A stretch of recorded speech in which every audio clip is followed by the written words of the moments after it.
Je familiarise les principes par la technologie informatique et relative à la gestion. Le principe de la et les images en information logicielle permet les données stockées des informations exemple la vérifier par la résultat si un bilan de différent à rôle d'un modélisation graphique. C'est comme vous voyez un petit peu et voilà c'est même 3D on reste explicite soit on peut les tenants au cœur de notre géographique des thèmes de la forme spatiale généralement si vous ici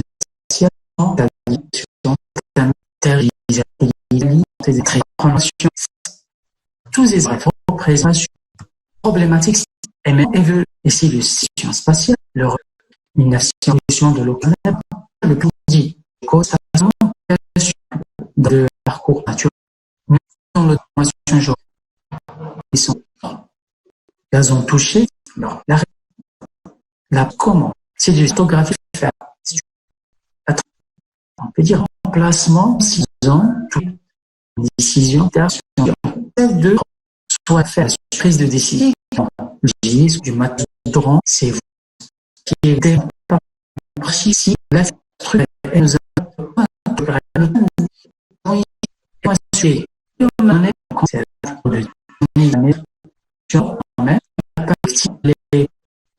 donc on peut rester dans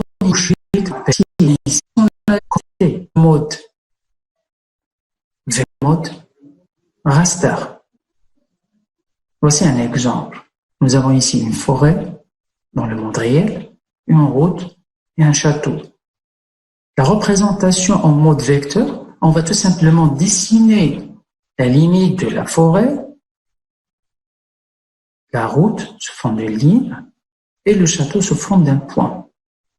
Par contre, là, le mode raster, c'est un mode qui est matriciel, où nous avons plusieurs pixels. Et chaque pixel, il est identifié par sa localisation, sa résolution et sa valeur. Le cas ici, nous avons la forêt, c'est la valeur de 3, route 2 et 1, c'est le château.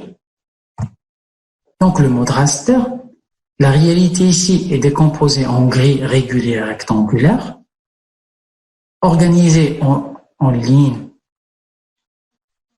et colonnes, et chaque maille, chaque pixel possède des informations. Vous vous souvenez de l'information qui est invisible à l'œil nu, c'est ça. On peut mettre à l'intérieur des informations.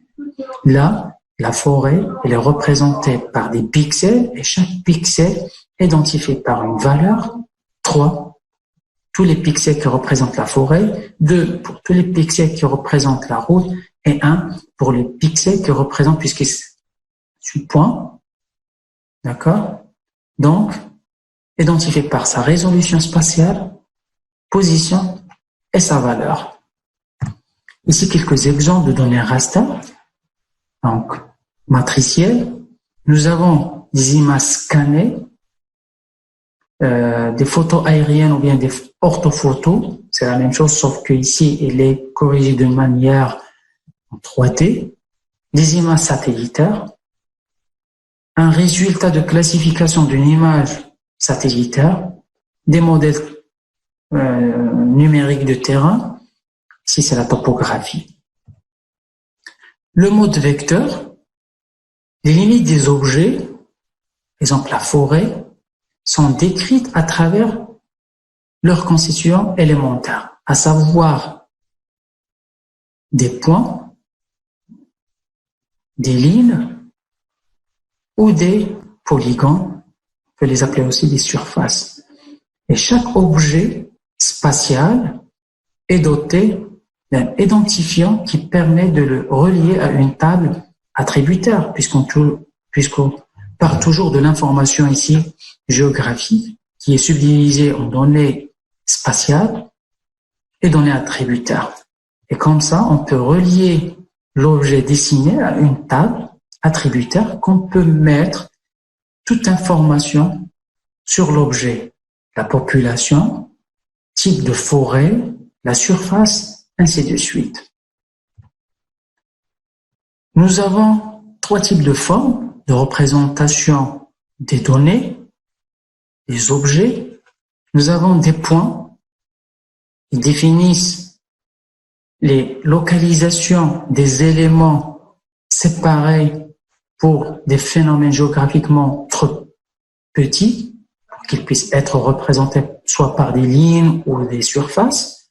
Nous avons ici des lignes, d'accord, qui représentent les formes des objets géographiques trop étroites pour être décrites par des surfaces. Et nous avons des polygones, des surfaces qui représentent la forme et la localisation des objets homogènes, comme par exemple la forêt. Ce que vous devriez savoir ici, c'est que le choix de la forme, elle est basée sur aussi l'échelle. Pour conclure, un SIG est un ensemble de principes, de méthodes et d'instruments et de données pour utiliser pour analyser. Aussi, il gère les informations en couches thématiques. Comme conclusion finale, un SIG est la technologie qui rassemble tous les éléments du puzzle pour décrire le territoire. Il est une mémoire de territoire, mais aussi un puissant outil d'analyse et de simulation.